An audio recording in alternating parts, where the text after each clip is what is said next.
시청자 여러분 안녕하십니까. 다섯 공부방 시간입니다. 2021년 상반기 동안 여러분과 함께한 다섯 공부방은 많은 호응을 받아서 이제 책으로 나왔습니다. 다섯 선생님의 호에 걸맞게 저녁의 참 사람이라는 책으로 온 오프라인 서점에서 여러분들이 만나볼 수 있습니다. 집필자인 아주경제 이상국 논설실장님은 이 책을 다섯 평전으로 명명했습니다. 지금까지 다섯 선생님을 기리는 수많은 책들이 나온 것들이 있지만 이처럼 평전으로 나온 것은 최초라고 자부심을 갖습니다. 종교나 철학을 공부하지 않는 사람도 쉽고 간결하게 이해할 수 있게 된 책이기 때문에, 평전이기 때문에 여러분들의 많은 호응을 바라겠습니다. 이제 다섯 공부방 시즌2를 시작합니다. 시즌2에서는 박영호 다섯사상연구회의 제자이신, 그리고 연구회의 총무이신 김성원 선생님께서 다섯의 일생과 다섯의 사상을 주제로 오도송, 즉 깨달음의 시를 여러분들에게 강의해 드릴 것입니다. 여러분, 깨달음의 시간, 그리고 대한민국 근현대의 영적 스승으로 불리는 다섯 선생님의 오도송을 통해서 함께 사상과 철학의 길을 떠나보시죠. 여러분이 아시다시피 다섯 선생님은 2008년 동양에서 최초로 서울에서 열린 세계 철학자 대회에서 전 세계 수많은 쟁쟁한 철학자들로부터 한국의 유일무이한 한국 사상가이자 종교가로 인증을 받은 바도 있습니다. 여러분, 이제 K-스피리추얼리티, 즉 K-영성의 시대가 도래하고 있습니다. 서양과 중국의 철학을 공부하는 것도 당연히 중요합니다. 그렇지만 5,000년, 9,000년 단군 이래로 내려온 대한민국의 혼과 DNA가 있는 한국 사상을 다섯 선생님의 오도송을 통해 함께 공부하시죠. 여러분, 다섯 공부방 시즌2 길을 떠납니다. 대단히 감사합니다. 다섯사상 길라잡이 제3편 마음과 허공. 같은 것이란 다른 것이다. 다른 것이란 같은 것이다 라는 다섯 이용모의 이단론에 대한 명쾌한 이야기가 있다. 동의하자 이야, 즉 같은 것이란 다른 것이다. 이단이라고 해프게 부르지 마라. 자기하고 다른 것이 이단이면 자기 자체 속에 또 다른 것이 좀 많겠는가. 이 죄다가 이단일 것이다. 나 아니고서는 모두가 이단이다. 한 가지라고 할 것이 하나도 없다. 동의하자 이하는 또 사뭇 다른 것은 같다는 뜻도 된다. 머리하고 발하고는 절대 다른 것이다. 다르다고 해서 다르게 움직이면 되겠는가? 그래서 우리의 머리와 발은 같은 것인데 같다는 말 속에 다른 것이 있다. 우리는 마침내 일치할 것이다. 같은 것이라고 따지면 다르고 다른 것이라고 따지면 같은 것이 된다. 다섯어로. 헨리 데이비드 소로의 이단 사상은 대단히 역설적이며 전곡을 찌르고 있다. 이 세상의 지혜란 한때는 받아들이기 어려웠던 현자들의 이단 사상이다. 이 시대가 서로의 종교를 이해하고 존중하는 것이 아니라 비방하고 배척하는 멍텅구리 시대라고 다섯은 단언한다. 알긴 무엇을 아는가? 우리는 아는 것이 없다. 예수교를 믿는 사람은 유교를 이단시하고 불교를 우상 숭배라고 한다. 불교에서는 예수를 비난한다. 유교를 나쁘다고 한다. 유교에서는 불교를 욕지거리하고 무엇을 안다고들 하는지 모르겠다. 남을 모르면 자기도 모른다. 자기가 그의 군자가 되려면 다른 그의 군자도 알아야 한다. 지금은 참 멍텅구리 시대이다. 다섯어록. 석가가 영산회에서 설법을 한다고 하여 많은 사람들이 모여들었다. 그러나 석가는 아무 말도 없이 단지 꽃 한 송이를 대중들에게 보이기만 했을 뿐이다.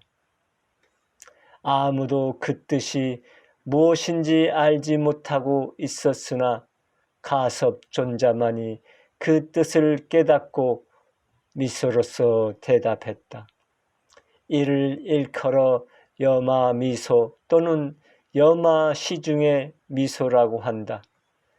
이것은 석가가 이심전심으로 불법의 진리를 전해준 말이다.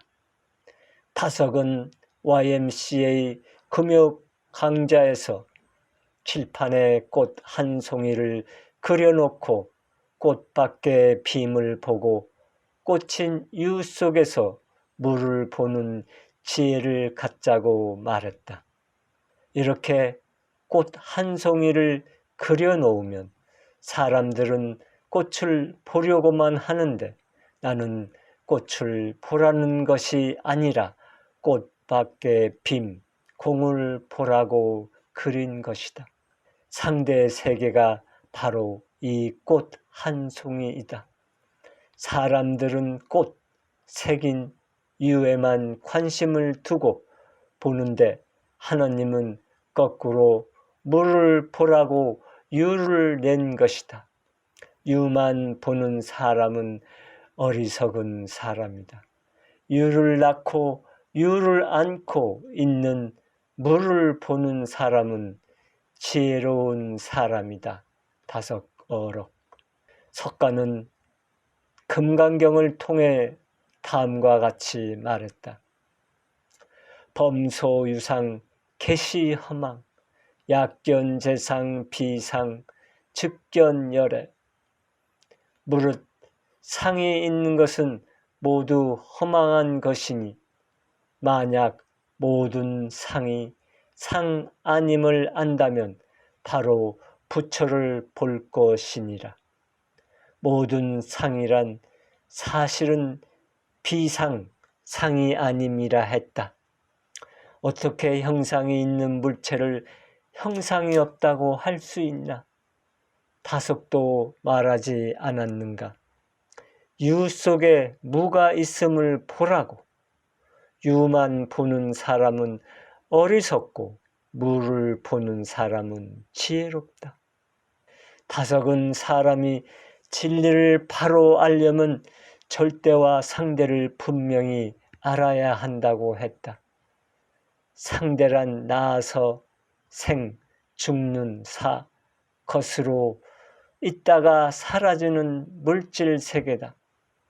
절대는 불생불사, 나지 않고 죽지 않는 것으로 어뢰 세계인 허공이다. 붙다는 우주를 물질인 상대 세계와 허공인 절대 세계로 보았다. 물질에는 허공이 니르바나님이고 마음에는 얼이 니르바나님이다. 허공과 얼, 성령이 불이이다. 해설. 마음이 속에 있다고 쫓아들어 못 봤거늘 마음이 속에 있다고 하여 쫓아 들어가서 못 봤다는 것이다. 마음이 속에 있으니 쫓아 들어가면 볼 수 있다고 생각하는 것은 마치 물건을 집에 놓고 왔으니 물건을 찾으려면 집 안에 들어가서 볼 수 있으리라는 말과 같다. 마음을 물건에 비유해서 한 말이니 그렇지 않다는 것을 역설적으로 말한 것이다. 그런데 마음속에 무엇이 있는지 아는 사람이 있을까? 몸속에는 장기들이 있다는 것을 아는데 왜 마음속에는 무엇이 있는지 모를까? 그것은 볼 수 없기 때문이다.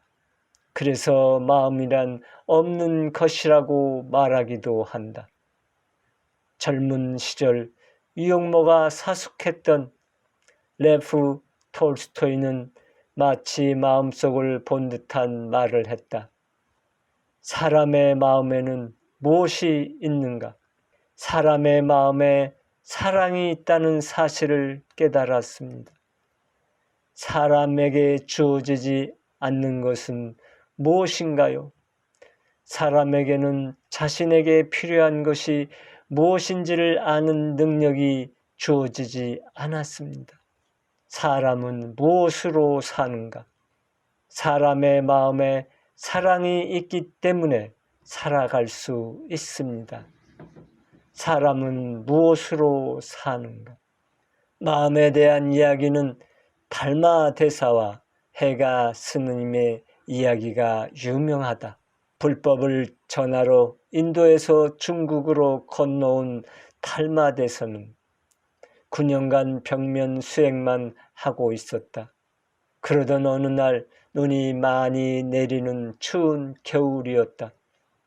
해가 스님은 달마 대사를 찾아가서 만나줄 것을 요구하였으나 달마 대사는 쉽게 만나주지 않았다. 그렇다고 해가 스님도 쉽게 물러나지 않고 계속 만나줄 것을 요청했다.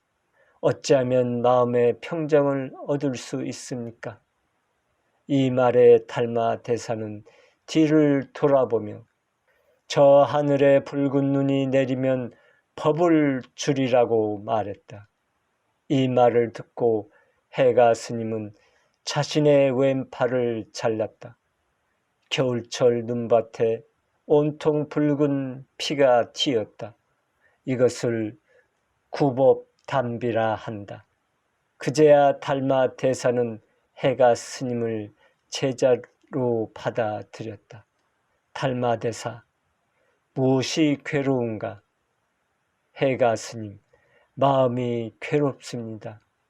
달마 대사, 그럼 마음을 내놓아 봐라.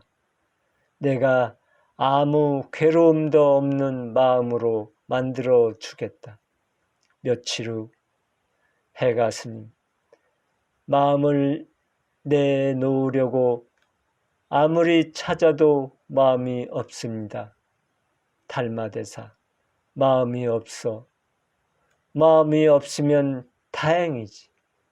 무엇이나 마음이 있기에 고민도 있을 텐데 마음이 없으면 아무런 괴로움도 없을 것 아닌가. 이 말을 듣는 순간 해가 스님은 도노의 깨달음을 맞이한다. 그리고 마침내 달마 대사의 법을 잇는다. 마음이 없다고 가르쳤던 달마 대사는 또 다른 마음, 본심에 대한 이야기를 전해주고 있다. 나는 마음 하나 깨치고자 한다. 우주법계 내 마음이 없는 곳이 어디 있나? 그러나 마음문이 닫히면 바늘구멍 하나 들어갈 자리가 없다. 모든 것은 마음이다. 마음을 벌써 일으키면 병이 난다. 본심 마음이 본래 있는데 왜 덧붙여서 어디에서 마음을 얻으려 하나? 서암 스님은 30세 때 계룡산 나한굴에 들어가면서 깨달음을 얻기 전에는 살아서 이 굴에서 나가지 않으리라 결심하고 정진하여 득도를 했다. 그는 중생들이 마음의 정체를 모르기 때문에 마음의 그림자에 끌려서 정신없이 산다고 말했다. 양극단을 떠나야 신령한 기운이 떠오른다. 자기 스스로 세상을 만드는 것이다. 항상 쓰는 마음이지만 마음의 본성자리를 분명히 알지 못하고 살기 때문에 고해 산다. 마음을 등졌기 때문에 마음의 정체를 모르기 때문에 마음의 그림자에 끌려서 정신없이 산다. 마음에 대하여 성리학을 집대성한 주자는 심자, 인지, 신명, 소위 그중 이응만사자야. 마음이란 사람의 신명이며 온갖 이치를 갖추고서 모든 것에 대응한다라고 말했다. 다석은 주자의 심자, 인지, 신명을 다음과 같이 풀이했다. 마음이란 무엇입니까? 이것이 중요합니다. 마음을 신명이라 합니다. 귀신 신자의 밝은 명자 신명이라 합니다. 신명이란 소리가 무슨 소린지 잘 모릅니다. 유신론으로 해서 신이 계시다고 할 것 같으면 그냥 신이라 하면 될 것인데 밝을 명자는 왜 붙였는지 모릅니다. 중화 백성들이 신명을 믿고 신명이란 말을 쓰는데 그들이 하나님이 있는 것을 믿는지 안 믿는지 나는 잘 모릅니다. 그렇지만 신명이라는 말은 위대합니다. 맨 꼭대기를 신명이라 합니다. 맨 꼭대기를 신명이라 하니까 사람의 마음이 신명이라 한 것은 우리 몸의 맨 꼭대기에 마음이 있다는 것입니다. 마음이 우리 몸에 있는 신명이라는 것입니다. 우리 속에 신명이 있습니다. 주자 같은 도인들이 이런 말을 쓰지만 그러나 성현들은 신이라는 글자를 쓰지 않습니다. 상제라고 씁니다. 상제는 위에 계시는 하나님을 말합니다. 제자라는 글자는 모든 것을 마련해서 단속한다는 뜻입니다.